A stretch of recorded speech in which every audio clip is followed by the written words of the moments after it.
Bonjour à tous et bienvenue sur les news de Noon. Aujourd'hui, nous allons reparler de Star Wars épisode 9. Tout d'abord, nous allons parler de la construction de cette trilogie, à savoir si elle était pertinente ou pas par rapport aux autres trilogies. La première, c'était vraiment la découverte avec George Lucas. Euh, la deuxième, on a vu la ligne directrice du basculement d'Anakin Skywalker, donc la découverte de ce jeune homme, euh, le milieu pour la guerre des clones et tout ça. Et après, l'épisode 3, pour moi, c'est un chef-d'œuvre quand même, où les musiques et tout étaient vraiment mis en avant. Et c'était vraiment son passage au côté obscur qu'on attendait tous. Comment, pourquoi, même s'il y avait des réponses dans le 2, c'est vraiment sympa. Euh, voilà, avec Palpatine encore qui tire les ficelles en expliquant, en semant le doute chez Anakin, qui pourrait acquérir des pouvoirs de sauver Padmé, mais en aucun cas auprès d'un Jedi. Voilà pour la série, et maintenant nous allons parler du 7, 8, 9, ou le 7, bah oui ça va, c'est tout nouveau, c'est commercial, Disney, voilà, pop, pop, pop. Ouais, le 8. Bon, il y a deux réalisateurs qui ont voulu un peu interpréter différemment, donc même beaucoup. Donc il a été obligé pour le 9 de dire, ouais, bah pour le 8, voilà, on a un peu fait de la merde, donc du coup, on reprend l'idée initiale. Donc peut-être que deux réalisateurs étaient un peu trop. Euh, Sachant que J.J. Abrams, il était plutôt bon, mais est-ce que ce serait pas Disney qui orienterait Star Wars vers un truc un peu plus enfantin, moins sombre, plus accessible à tous, moins de prise de risque, comme on dit, même si la prise de risque, c'est quoi? Qu'est-ce qu'on peut dire? Est-ce que la prise de risque n'était pas non plus pas faire un copier-coller parce que c'est trop visible, parce que lui il regarde aussi de l'œil du spectateur aussi, hein. Donc il doit se dire, bah ouais, mais il y a certains trucs. Bon, la mort de Snow, qu'est-ce qui a été prévu ou pas dans le premier, et on sait pas en fait.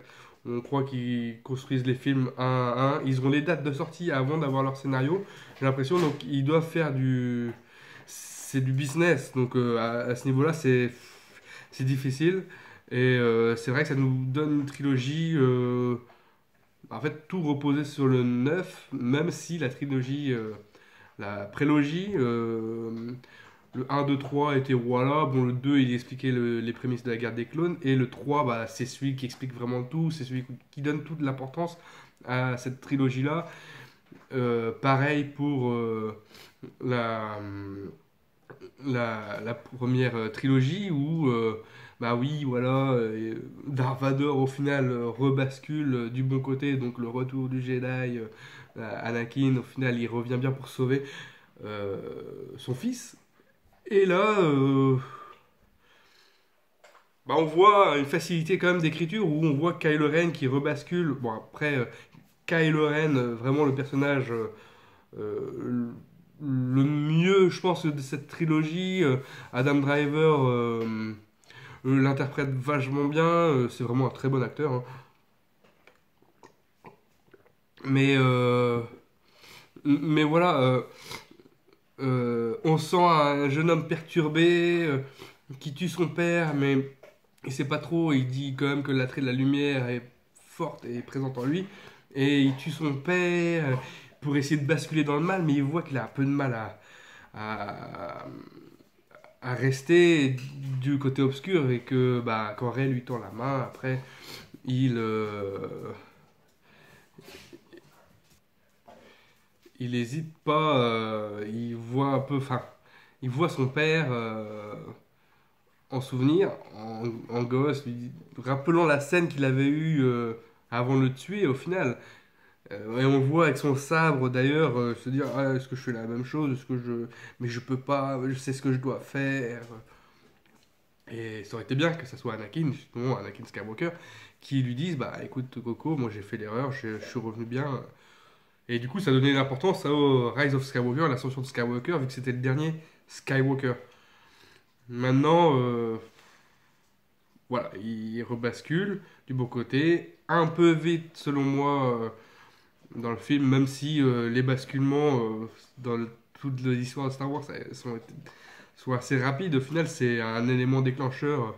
T'as Vador, tac, il voit son fils se faire malmener par l'empereur, et du coup, paf, il hésite, et clac, hop, direct.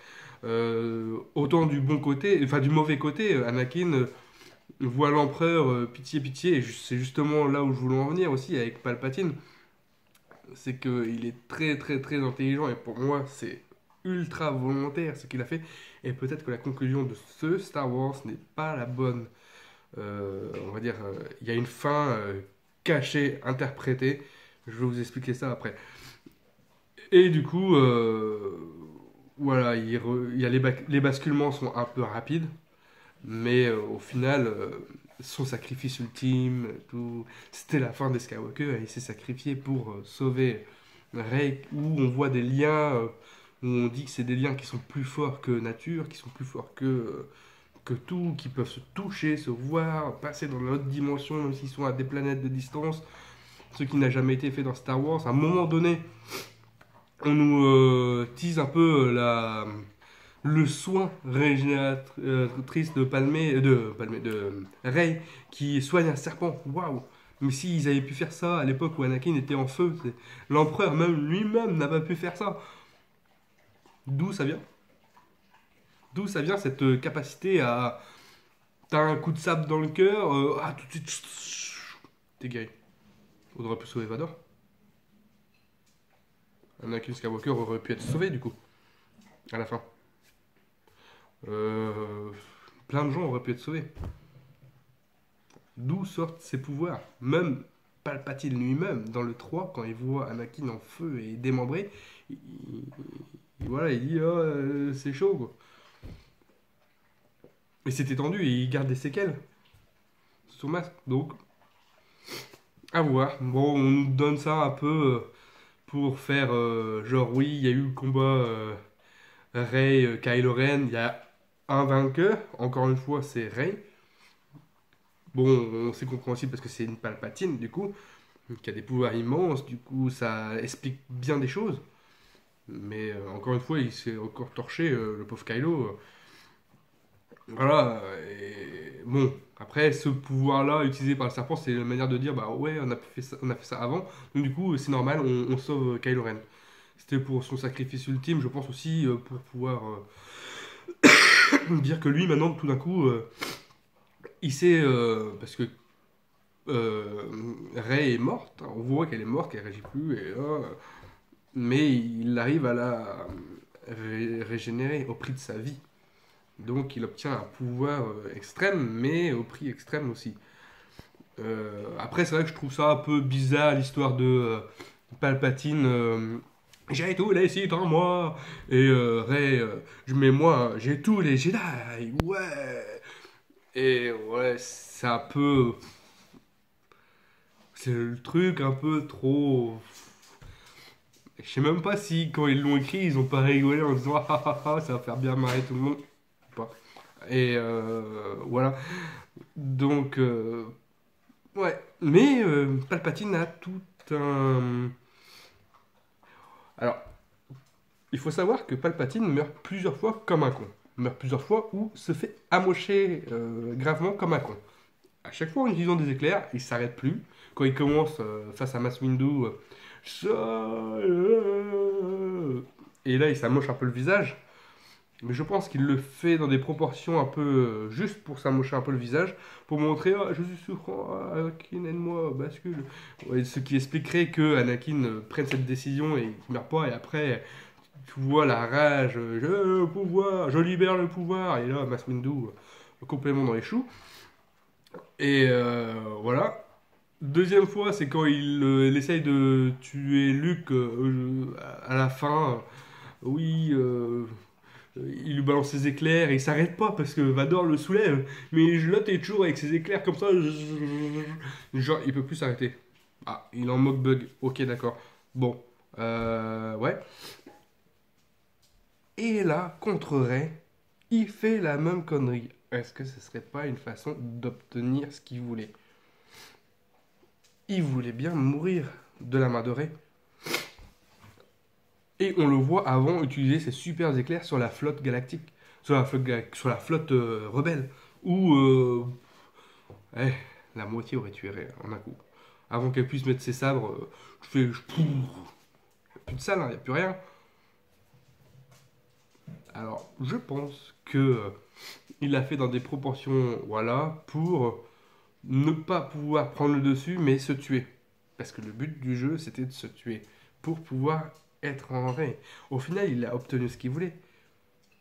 Il va vivre en Rey. C'est ça la vraie fin. Je pense que Rey est une Jedi, mais c'est aussi une Palpatine, une Sith. Parce qu'il y a Palpatine aussi qui vit en elle. Alors il y a tous les Sith et tous les Jedi. Ce qui pourrait expliquer aussi son sabre laser jaune, un peu de couleur. Dans les films Star Wars, on ne voit pas cette couleur-là. Donc peut-être que. Et c'est pour ça que peut-être c'est terminé avec les Sith et les Jedi, vu qu'elle est les deux en même temps. Et que c'est fini. Il n'y a plus de l'un, plus de l'autre, il n'y a plus de règles des deux, il n'y a plus de machin. Elle est seule. Et elle est tout en même temps. Peut-être que Palpatine a eu ce qu'il voulait. Au final, la conclusion, c'est pas il a perdu, non, c'est il l'a gagné. Il a eu ce qu'il voulait. Il vit en Rey.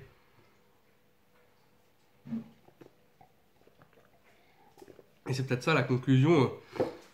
Au premier abord, on dit ah bah tiens, il a perdu, il s'est encore fait poutrer, mais bizarrement, comme un con, comme les autres fois, ah putain, encore avec ses éclairs, et à un moment donné, il a pas l'intelligence d'arrêter, ou dès qu'il est comme ça, il peut plus, ou il y a un laps de temps, je sais pas.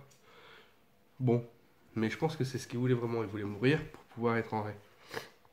Comme il le disait, tue-moi et je te hanterai, comme Luke l'a dit à Kylo Ren, tue-moi et je te hanterai. Donc on a une nouvelle notion de si tu me tues, bah voilà.